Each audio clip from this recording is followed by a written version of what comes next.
mencionó Enrique.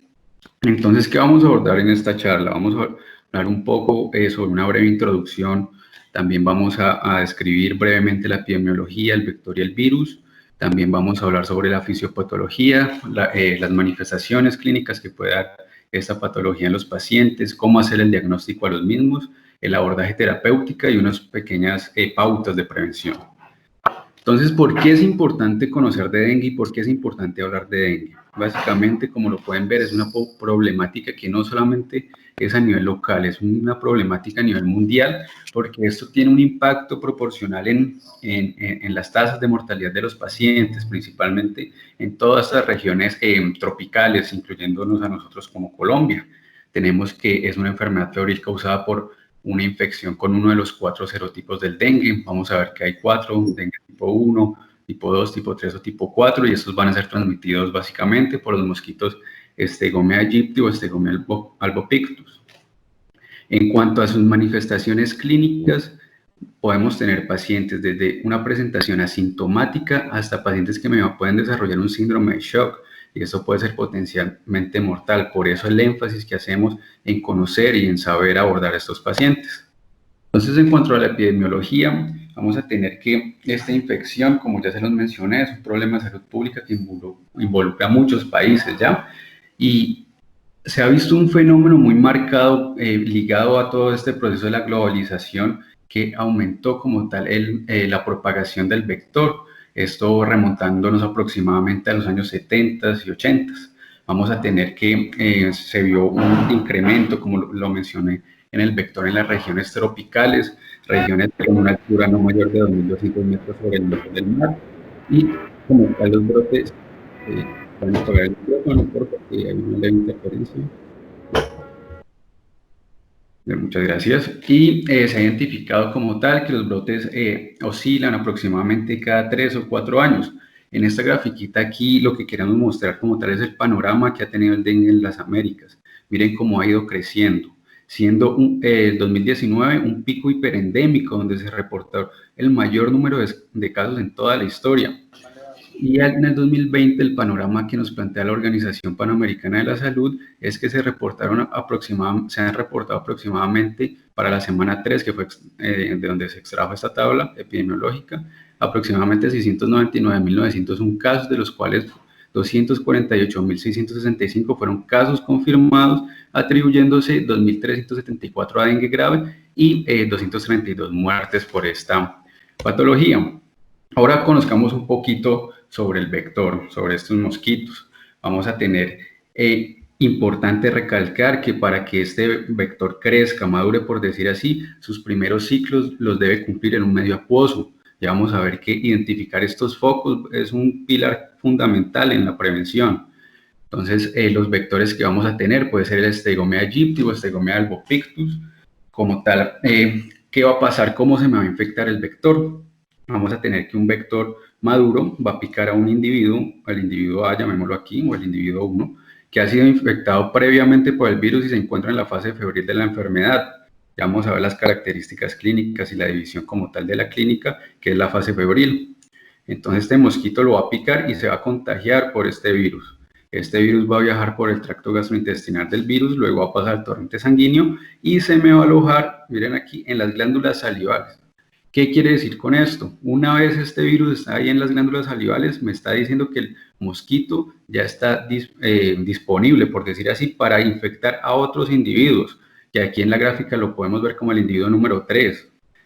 Este individuo puede ser un individuo que no haya sido infectado previamente, o pilas con esto, un individuo que haya sido infectado previamente, pero con otro serotipo del virus. Y estos individuos tienen mayor riesgo, por decir así, de presentar complicaciones. Vamos a tener que todo este proceso en el punto 2, en el mosquito, puede durar aproximadamente de 7 a 11 días y como tal el periodo de incubación es de 4 a 7 días aproximadamente. Ahora hablando un poquito del virus, vamos a tener que pertenecer a la familia Flaviviridae, es un virus de cadenas sencillas y envueltas de ARN en sentido positivo, y una cápside icosaédrica, aquí la podemos ver en la grafiquita. Vamos a tener que este virus está compuesto por una serie de proteínas estructurales y una serie de proteínas no estructurales. En las estructurales vamos a identificar 3, la proteína E o de envoltura, importante en esta, que es fundamental para la interacción del virus con los receptores celulares. Esta va a estar compuesta por 3 dominios. El dominio 3, que va a ser básicamente el que va a permitir el contacto inicial con la superficie celular.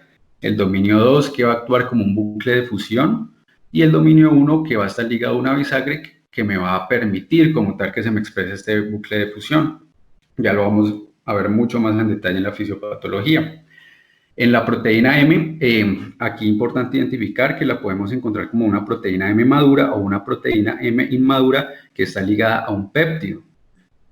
¿Por qué es importante mencionar esto? Porque cuando identificamos que el virus tiene una proteína inmadura, hablamos de un virus que no es infectivo, ¿ya? Y por último tenemos la proteína C, que es la proteína de la cápside. En cuanto a la serie de proteínas no estructurales, vamos a tener 7. Estas básicamente se van a encargar de la replicación viral y el empaquetamiento del virus. Y entre estas hay que destacar y resaltar la proteína no estructural tipo 1. ¿Por qué? Se ha visto relacionado esta a la viremia y a la severidad del cuadro clínico que me puede presentar el paciente, siendo fundamental también o detectable, si así se puede llamar, en el diagnóstico en la fase febril de estos pacientes, como una prueba diagnóstica. Y aquí en estas otras 2 imágenes, básicamente lo que les queríamos mostrar es cómo se ve un virus inmaduro y cómo se ve maduro. Aquí en esta figura A, lo que nos muestran es el virus inmaduro, que tiene una característica que la literatura la describe como una característica en espigas. ¿Por qué está esta característica en espigas? Básicamente por una interacción que tiene la proteína E con la proteína M no escindida o inmadura ligada al péptido. Estas se van a relacionar y me van a generar estos patrones de espiga. Y aquí ya vemos el virus maduro. Miren que pierden como tal la conformación de espiga y se identifican, son la proteína E con sus dominios.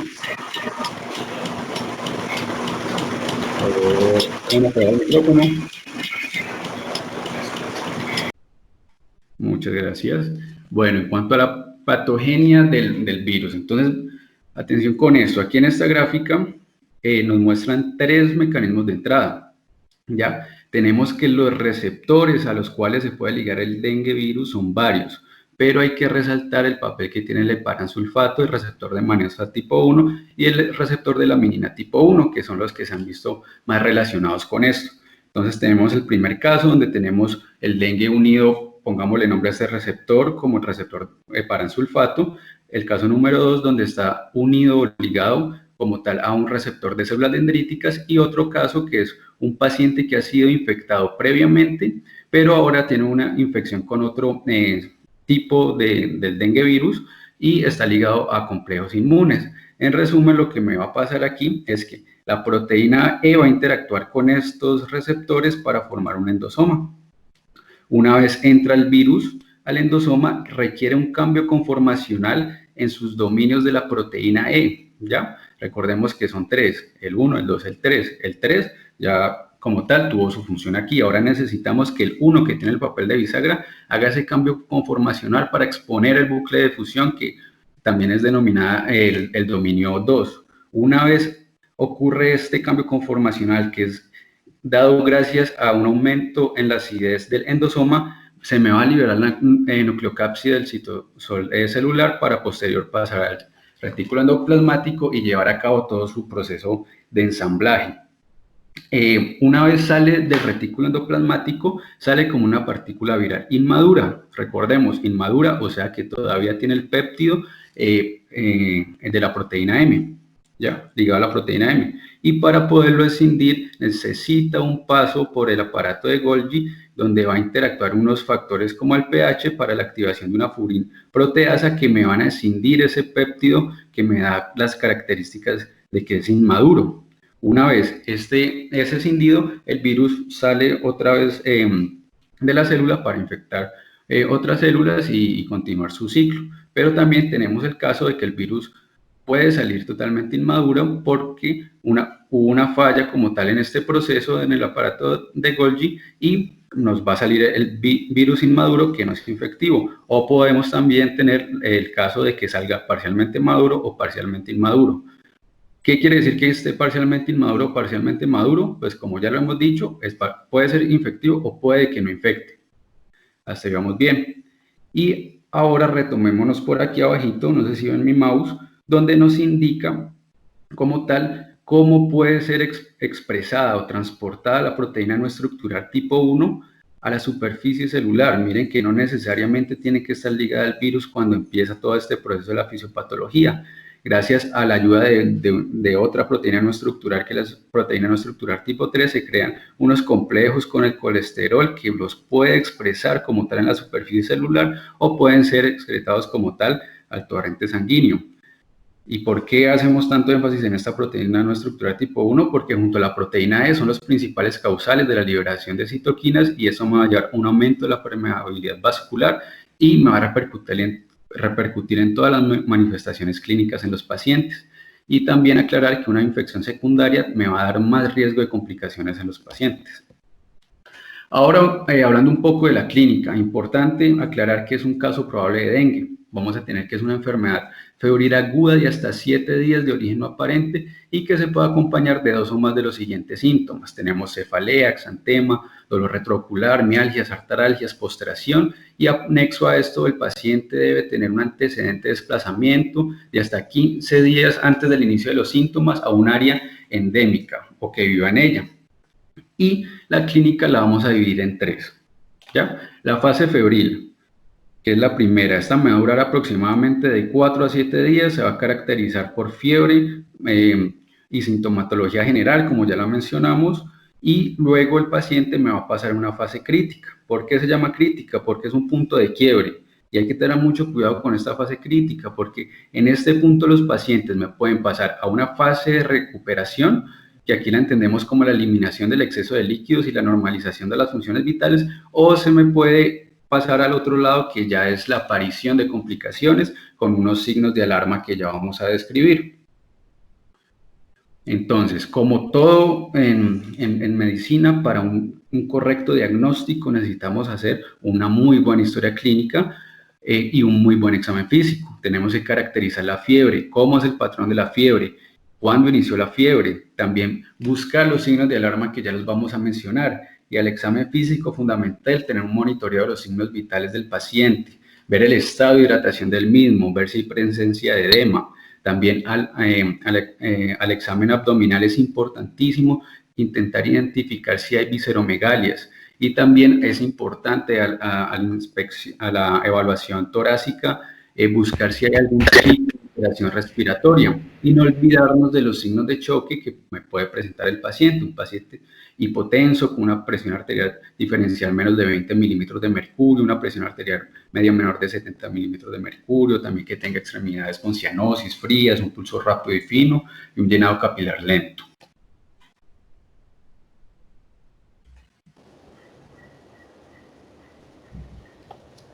Buenas tardes, muchas gracias a mi compañero Juan Felipe Bravo por la introducción.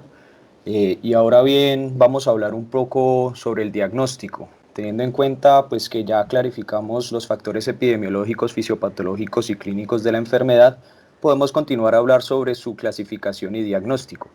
Para esto, inicialmente, tenemos que conocer que en 1997 la OMS publicó un esquema de clasificación para la infección por dengue virus, en la cual lo dividieron la enfermedad sintomática en 3 categorías: el dengue febril, la fiebre hemorrágica por dengue y el síndrome de choque por dengue.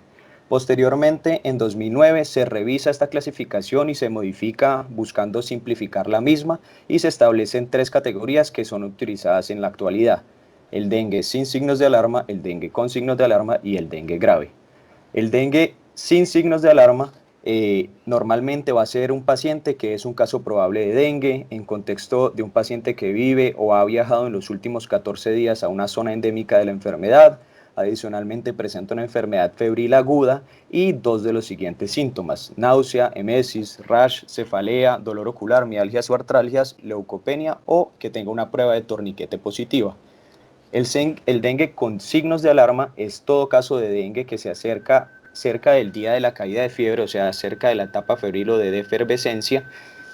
Presenta uno o más de los siguientes síntomas, los cuales tenemos que buscar muy claramente durante la anamnesis en el paciente y durante el examen físico, que son el dolor abdominal intenso o dolor a la palpación abdominal, un paciente que tenga historia o curse con emesis persistente, un paciente que tenga acumulación de líquidos expresada al examen físico como ascitis, derrame pleural o derrame pericárdico, un paciente que venga con sangrado de mucosas, alteración en el estado de conciencia con letargo y irritabilidad, hipotensión postural, hepatomegalia o cambios en el hemograma, especialmente con presentación de un aumento progresivo del hematocrito asociado con un descenso rápido de las plaquetas.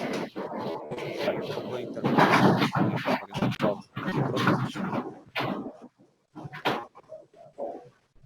Muchas gracias. En cuanto al dengue grave, vamos a tener que es todo caso de dengue que tenga una más de las siguientes manifestaciones. Un paciente que se presente inicialmente con choque o dificultad respiratoria, un paciente que llegue con sangrado grave evaluado por el médico tratante, con presencia normalmente de sangrado de origen gastrointestinal, con hematemesis melenas, o a veces en los pacientes mujeres pueden llegar con metrorragia o sangrado de sistema nervioso central. Y finalmente son los pacientes que llegan también con compromiso grave de órganos, evidencian paraclínicos como enzimas hepáticas por encima de 1000 unidades por litro, un estado de conciencia alterado, falla orgánica o presencia de signos de choque con un pulso rápido y fino. En cuanto a la prueba del torniquete como tal, es una prueba que puede ayudarnos a lograr algo de objetividad durante el diagnóstico y se realiza de una manera muy simple. Hay que conocerla para poder utilizarla en la vida diaria. Primero, se debe dibujar un cuadro de 2.5 centímetros por 2.5 centímetros en el antebrazo del paciente y se debe verificar la tensión arterial. Con este valor de tensión arterial, posteriormente se calcula la tensión arterial media y se insufla nuevamente el manguito hasta un valor medio, manteniendo esta presión por 5 minutos en adultos o hasta que haya aparición de petequias o equimosis, momento en el cual se va a retirar. Una vez retirado el tensiómetro, se deben contar el número de petequias que están dentro del cuadro y va a ser positiva si hay más de 20 petequias en el adulto o más de 10 petequias en los niños. Debemos que tener en cuenta que esta prueba frecuentemente va a ser positiva en los pacientes con esta infección, pero su negatividad no va a descartar el diagnóstico de la enfermedad. Ahora bien, es importante establecer que el diagnóstico inicial o presuntivo se realiza únicamente con la clínica e historia clínica del paciente, pero el diagnóstico final de la enfermedad se va a realizar con una triada en la cual se incluye la clínica, los paraclínicos y la epidemiología una vez hecha en la historia clínica del paciente. ¿Podemos avanzar en la diapositiva, por favor?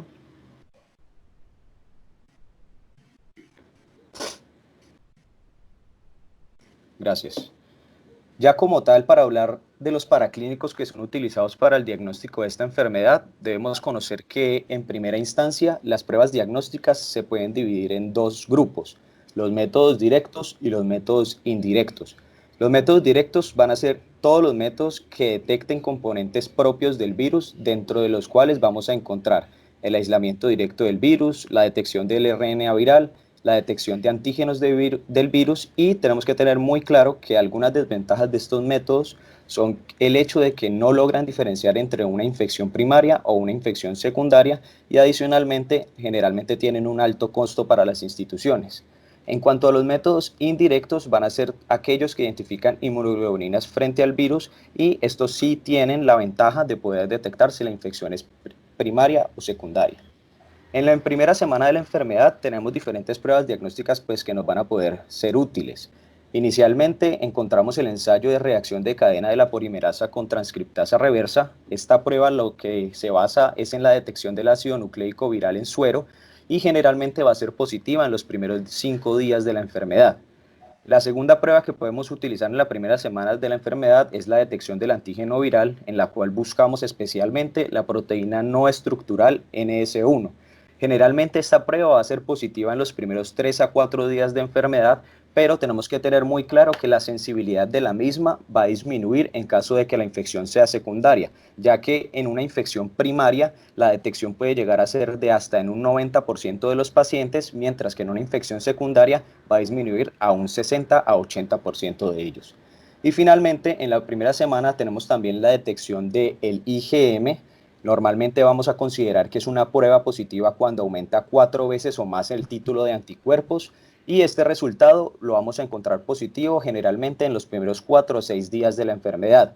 Tenemos que tener en cuenta que este resultado no puede ser tomado como un criterio único o un criterio de diagnóstico definitivo de la primoinfección, debido a que estos títulos de IgM pueden estar elevados hasta 3 meses después que se ha dado la primoinfección en el paciente. Finalmente tenemos el IgG y la detección de proteínas virales por inmunistoquímica. Como tal, el IgG tiene una importancia para realizar esta prueba debido a que es la que nos va a decir si la infección es primaria o es secundaria y va a tener un patrón diferente en cada una de estas patologías o en cada una de la presentación de estas patologías. En la infección primaria normalmente vamos a encontrar un IgG en títulos bajos que son detectables desde el día 7 del inicio de la enfermedad y que va a aumentar lentamente, mientras que en la infección secundaria vamos a encontrar que los títulos de IgG se caracterizan por tener un aumento rápido, generalmente en los primeros 4 días después del inicio de la enfermedad. Y finalmente, la detección de proteínas virales por inmunistoquímica generalmente se realiza mediante una biopsia hepática y es un método que solamente se usa para el diagnóstico post-mortem. En esta gráfica, ¿podemos pasar de diapositiva, por favor? En esta gráfica como tal, ya logramos simplificar lo previamente mencionado. Se divide el curso de la enfermedad según los días de evolución, los eventos importantes dentro de la evolución clínica del paciente, los paraclínicos y los hallazgos al examen físico, teniendo en cuenta al mismo tiempo las fases de la enfermedad para entender pues cuáles van a ser los hallazgos específicos dentro de cada una de ellas. Dentro de la fase febril vamos a tener como hallazgos clínicos importantes una fiebre de alto grado, generalmente de más de 38.5 grados centígrados, y deshidratación. En los paraclínicos iniciales podemos encontrar generalmente un paciente que presenta leucopenia y trombocitopenia, y en cuanto a las pruebas serológicas y virológicas vamos a tener la positividad del NS1 en los primeros 4 días de la enfermedad, tiempo que va a coincidir, como lo dice la fase febril, con el tiempo de viremia de la misma. En la segunda fase o la fase crítica, tenemos que tener inicialmente en cuenta que la mayoría de infecciones por dengue virus que progresan a una fase crítica son resultantes de una infección secundaria y generalmente esta infección secundaria va a estar separada por más de 18 meses de la infección primaria o la primoinfección. Y hay un punto especial que es que en niños menores de 1 año pueden llegar a la fase crítica con mayor facilidad debido a que aún tienen niveles existentes de anticuerpos maternos que generan una enfermedad mucho más severa. Los eventos importantes dentro de esta segunda fase van a ser especialmente la extravasación del plasma, sangrado, choque y falla orgánica, teniendo en cuenta que la duración de esta fase normalmente es de 24 a 48 horas y los paraclínicos vamos a encontrar un aumento progresivo y rápido del hematocrito y una disminución del conteo plaquetario. En la última fase o la fase de recuperación, los hallazgos más importantes van a ser que va a haber eliminación del exceso de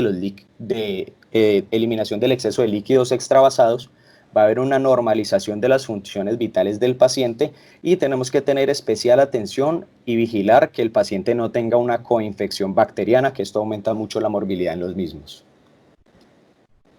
Siguiente, por favor. En cuanto a los diferentes o dentro de los diagnósticos diferenciales que debemos tener en cuenta de esta patología, tenemos otras fiebres hemorrágicas virales como el ébola virus, la fiebre amarilla, el hantavirus, pero tenemos que tener especial atención a los siguientes dos, el chikungunya y el virus Zika. El chikungunya como tal tiene síntomas y signos muy similares y la transmisión es causada por el mismo vector que el dengue virus.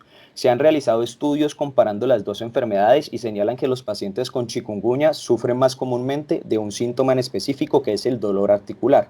Y al examen físico, un signo altamente específico de esta enfermedad va a ser el hallazgo de edema articular, mientras que las manifestaciones en estos pacientes que sean hemorrágicas o la trombocitopenia van a ser mucho más específicas para el dengue. El diagnóstico de esta enfermedad se realiza vía serología o vía RT-PCR. Y en cuanto al virus Zika, las manifestaciones también van a ser similares y también es transmitido por el mismo vector, pero a diferencia del dengue virus, el Zika es más comúnmente asociado con una conjuntivitis no purulenta, un hallazgo específico para esta enfermedad. Pero debemos tener en cuenta que a lo largo de la revisión de literatura se han descrito casos en los cuales hay coinfección en un mismo paciente con virus Zika, virus chikungunya y dengue virus, por lo cual el diagnóstico de una de esas enfermedades no necesariamente descarta el diagnóstico de la otra. Otras patologías que pueden tener también, deben tener, estar en cuenta normalmente en el abordaje de los pacientes es la malaria, la leptospirosis y la hepatitis viral. Ya entrando al abordaje terapéutico del paciente con dengue virus, normalmente se debe clasificar inicialmente al paciente según su clínica y la severidad del cuadro clínico. Posterior a esto, o gracias a esto, la Guía Colombiana para la Atención Integral del Paciente con Dengue logra dividir el manejo de estos pacientes en 3 grupos: Grupo A, Grupo B y Grupo C. Grupo A es el grupo en el cual donde entran los pacientes que pueden ser sometidos a manejo ambulatorio o que tienen diagnóstico de dengue sin signos de alarma. Estos son pacientes que pueden ser manejados en centros de primer nivel, no tienen comorbilidades, pueden tolerar volúmenes adecuados de líquido por vía oral, mantienen una buena diuresis y no tienen signos de alarma, especialmente durante el periodo de efervescencia o el periodo en el cual entran a la fase crítica. El paciente ambulatorio debemos tener en cuenta que si se le va a dar este manejo debe ser valorado cada 48 horas y especialmente durante esta valoración debemos estar atentos a la búsqueda de signos de alarma hasta que se encuentre por fuera del periodo crítico. ¿Cómo vamos a definir que el paciente o cómo vamos a ver si el paciente se encuentra por fuera del periodo crítico? El periodo crítico es al menos 2 días después de que haya cedido la fiebre. Después de esto, el paciente se encuentra en el momento que deja el periodo crítico. También se debe orientar al paciente y a sus familiares acerca de que debe conservar reposo en cama, debe tener una ingesta de líquidos abundante, normalmente 2 litros o más de líquido, más de lo que el paciente consume habitualmente, y debemos también educar a los familiares para que sepan cuáles son los signos de alarma, para que si los llega a presentar puedan consultar de manera temprana antes de que el paciente tenga alguna complicación por la enfermedad. Y normalmente el control de síntomas como mialgias, artralgias, cefalea, y para controlar la fiebre se debe administrar acetaminofén a una dosis no más de 3 gramos por día para los adultos y para los niños a una dosis no más de 10 a 15 miligramos por kilogramo, y también se recomienda la utilización de medios físicos hasta que descienda la fiebre. Hay que tener una anotación muy importante en este momento, y es que los AINES y los salicilatos como la aspirina están contraindicados en pacientes con dengue y no se deben utilizar ningún medicamento que vaya por vía intramuscular. En cuanto a los pacientes del grupo B o el segundo grupo, son los pacientes que deben ser hospitalizados para observación y tratamiento médico. Incluye a todos los pacientes que tengan signos de alarma, enfermedades crónicas, mujeres embarazadas, pacientes con riesgo social, pacientes menores o mayores de 65 años. En estos pacientes las recomendaciones es que se debe evaluar la perfusión periférica, el gasto urinario cada 4 a 6 horas, el hematocrito se debe valorar cada 12 horas y se debe evaluar la función de otros órganos como función renal y hepática también cada 12 a 24 horas. Los paraclínicos iniciales a solicitar son un cuadro hemático, unas transaminasas, tiempos de coagulación, un NS1 y un IgM para dengue. Este grupo lo dividen en 2 subgrupos para facilitar el manejo, que son el grupo B1, que son los pacientes que tienen alguna comorbilidad pero tienen diagnóstico de dengue sin signos de alarma, los cuales reciben exactamente el mismo manejo que los pacientes del grupo A, y los pacientes del grupo B2, que son pacientes con signos de alarma, en los cuales debemos tener un punto muy claro, que es que se debe tomar siempre un hematocrito o un cuadro hemático antes de iniciar la reposición de líquidos. Debemos buscar una meta con la reposición de líquidos de lograr una diuresis de más de 0.5 miligramos por kilogramo hora, y la reposición se debe hacer con cristaloides intravenosos iniciando la infusión a 10 mililitros por kilogramo hora. El tercer grupo o los pacientes de grupo C son los pacientes que deben recibir tratamiento de emergencia, cuidados intensivos o que tengan diagnóstico de dengue grave. Este grupo incluye a cualquier paciente que se presente con choque, dificultad respiratoria o dificultad respiratoria por extravasación de plasma, sangrado grave, compromiso grave de órganos, y este manejo de estos pacientes se debe enfocar en el manejo del choque, también teniendo en cuenta que siempre se debe tomar un hematocrito antes de iniciar la reposición de líquidos. Para este grupo de manejo tenemos dos referencias de tratamiento. La primera es dada por la Guía Colombiana de Manejo Integral del Paciente con Dengue. Esta establece que el manejo debe ser en una institución de nivel 3 o superior y se debe basar inicialmente en el monitoreo de signos vitales, monitoreo de perfusión periférica cada hora, tomar un hematocrito cada 12 a 24 horas y pruebas de función orgánica también cada 12 a 24 horas.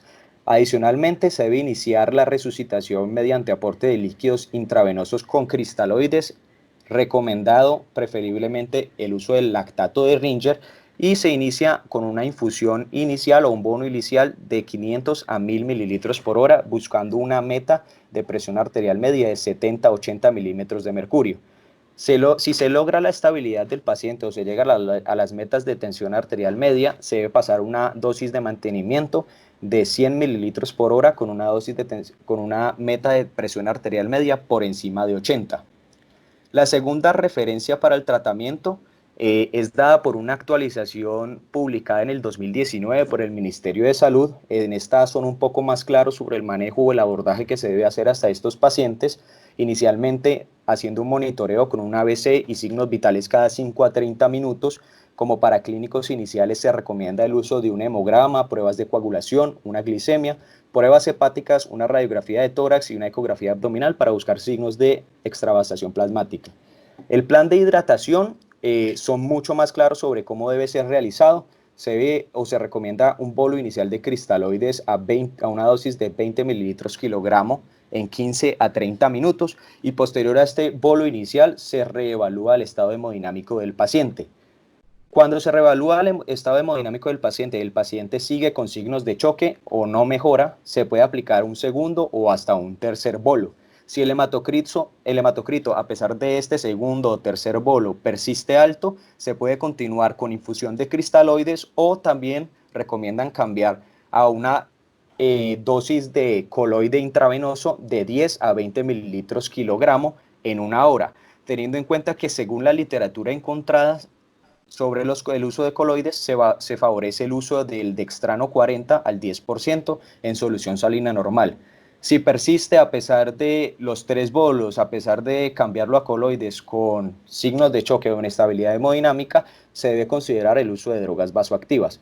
Pero teniendo en cuenta si después del bolo inicial el paciente ya logra la estabilidad o desaparecen los signos de choque, podemos cambiar a una infusión de cristaloides de 10 mililitros kilogramo hora por 1 a 2 horas. Si el paciente tolera hasta 1 a 2 horas con esta dosis o tiene una evolución satisfactoria, se disminuye la infusión a 5 a 7 mililitros kilogramo hora por 4 a 6 horas, seguido por 3 a 5 mililitros kilogramo hora por 2 a 4 horas y finalmente una dosis de 2 a 4 mililitros por 24 a 48 horas.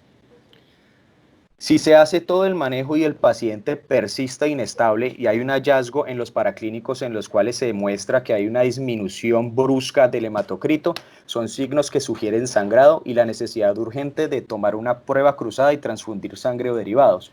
El tratamiento de la hemorragia como tal en estos pacientes se hará con glóbulos rojos a una dosis de 5 a 10 mililitros por kilogramo o sangre fresca a una dosis de 10 a 20 mililitros por kilogramo. Si el paciente a pesar de todas estas medidas no mejora, se debe evaluar nuevamente la situación hemodinámica, se debe evaluar la función de bomba en busca de miocardiopatías o miocarditis y se debe definir el inicio de aminas. A pesar de esto, en el mismo momento se debe evaluar las condiciones médicas concomitantes que puedan estar generando el deterioro del paciente en busca de patologías como cardiopatías, neumopatías, nefropatías, un paciente que tenga una diabetes descontrolada y se debe estabilizar esta afección de base buscando la mejoría. Y finalmente, valorar acidosis persistente y el riesgo de hemorragia oculta para tratarla. En cuanto a los criterios del GRESO, va a ser un paciente que cumpla todos los criterios que son ausencia de fiebre por 24 a 48 horas, que tenga una mejoría del estado clínico evidenciada como una mejoría del estado general, un paciente con apetito, un buen gasto urinario, un estado hemodinámico normal y sin dificultad respiratoria, que tenga tendencia a aumento en el recuento plaquetario y que el hematocrito se encuentre estable sin requerir líquidos intravenosos. Y finalmente, para hacer una mirada global hacia el aspecto de la prevención en esta patología, debemos tener en cuenta que en áreas endémicas el enfoque de la prevención del dengue virus va a incluir 3 pilares: el control de los mosquitos, las medidas de protección personal y la vacunación. siendo el primero y el último las medidas más importantes o las más aplicables, por ejemplo, en nuestra comunidad. En cuanto al primer pilar de prevención, el control de mosquitos es una medida efectiva, pero muy difícil de encontrar y muy difícil de mantener en las comunidades. Dentro de esta medida hay diferentes medidas utilizadas, dentro de ellas la primera es la reducción de los sitios de reproducción. Esta reducción se logra mediante la educación a la comunidad en busca de reducir los sitios de reproducción que acumulan agua estancada, como llantas desechadas y otros recipientes. La segunda medida es el control de larvas que se logra mediante la siembra de recipientes de agua con copépodos, y estos copépodos se alimentan de las larvas de los mosquitos y logran eliminar al Stegomyia aegypti y su transmisión del dengue. Esto pues ha sido estudiado y el último estudio incluyó 32 comunidades rurales en Vietnam, siendo muy efectivo, pero es una estrategia muy difícil de aplicar en áreas urbanas. La tercera medida sería el uso de insecticidas. Esta medida ha demostrado que la distribución de cortinas tratadas con insecticidas es exitosa, especialmente en la reducción de las poblaciones de mosquitos de Stegomyia aegypti por hasta 18 meses. Pero también debemos tener en cuenta que la utilización de insecticidas en respuesta pues, a brotes de esta enfermedad no es muy efectivo, ya que los mosquitos de Stegomyia aegypti se reproducen con frecuencia dentro de las casas. Y la última medida del control de mosquitos es el control endosimbiótico. Esta es una nueva estrategia que consiste como tal en liberar mosquitos que están infectados por una bacteria endosimbiótica intracelular que se llama Wolbachia. Estos mosquitos pueden reducir la transmisión del dengue virus a través de varios mecanismos, y dentro de estos mecanismos incluimos la reducción de la vida útil del mosquito, la inhibición de la replicación viral. Y lo bueno de esto es que estos efectos podrían propagarse a generaciones posteriores de mosquitos a través de la transmisión continua de Wolbachia cuando se reproduzcan los mismos. Y la otra medida de prevención es la vacunación. Debemos tener en cuenta que la infección por dengue virus proporciona una protección a largo plazo contra la infección por el mismo serotipo, recordando que son 4 serotipos, y este hallazgo de la protección a largo plazo pues apoya que haya la viabilidad del desarrollo de una vacuna eficaz contra el virus. Idealmente, debido a que la exposición previa a otros tipos de dengue virus y su relación con la enfermedad grave, la vacuna candidata lo que debe producir es una inmunidad protectora contra los 4 serotipos, o sea, una inmunidad tetravalente. En este momento solo hay una vacuna que ha sido aprobada, que es la CYD-TDV, o conocida comercialmente como Dengvaxia. Esta fue autorizada en más de 20 países latinoamericanos y del sudeste asiático. Incluye la envoltura de los 4 serotipos de dengue virus y fue aprobada por Europa en 2018 y por la FDA en 2019, pero su uso está solamente indicado en territorios endémicos para los niños de escuela de edad secundaria.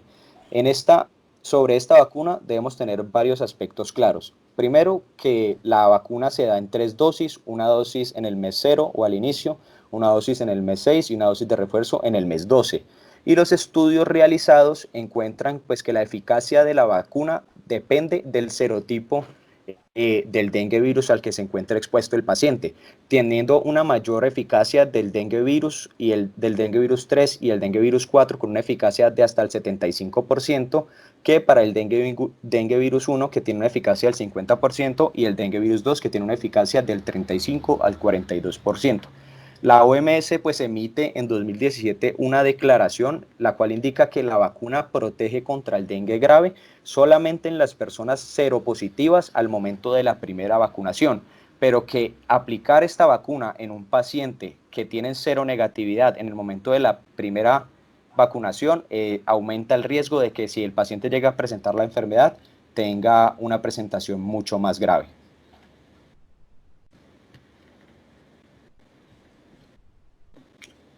Bueno, y para finalizar, unos punticos que queremos que queden claros. Recalcar que el dengue es un problema actual y muy importante para todos nosotros, para todo el personal médico, por ende es fundamental caracterizarlo y conocerlo. Una patología como tal que debe ser de notificación obligatoria.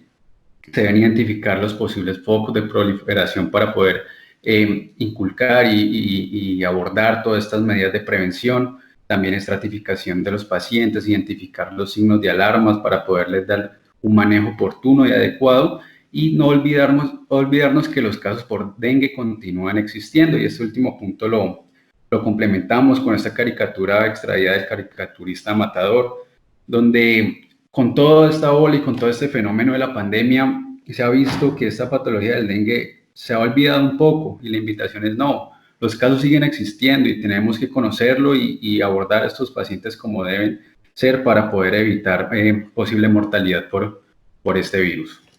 Muchas gracias. Eso es todo por el momento. Muchos agradecimientos por parte del Grupo de Interés en Medicina Interna de la Pontificia Universidad Javeriana. Y no sé si alguna Sí. pregunta. Bueno, muchas gracias Juan y Carlos por esa puesta al día en dengue, a todos los asistentes presentes. Les recordamos que esta es apenas la primera de 12 charlas en este ciclo de conferencias y pues los vamos a estar esperando este viernes con la charla de crisis hipertensivas a cargo del IMIG de la Javeriana Bogotá. Puedes poner por favor el banner del evento. Todas estas charlas van a ser grabadas y pronto van a estar disponibles para el público en general. Y para más información sobre esto, por favor, no duden en preguntar a los IMIX participantes. Por ahora procederemos entonces a un corto espacio para las preguntas. Por favor, aquellos que tengan preguntas las pueden poner en el chat. Y si no está habilitada esta opción, por favor, escriban su pregunta a nuestro Instagram, @imicpujcali, y en breve les estaremos respondiendo su pregunta. De acuerdo, en vista que no hemos recibido preguntas a través del chat, procederemos entonces a cerrar esta charla. Les recordamos que si tienen entonces alguna pregunta nos pueden enviar un mensaje directo a nuestro Instagram en @imicpujcali. Les agradecemos a todos los que han estado presentes durante esta charla y les recordamos que los lunes y los viernes durante las próximas 6 semanas vamos a estar aquí ofreciendo charlas de infectología y de medicina de urgencias. Sin más, entonces les agradecemos a todos por su asistencia. Y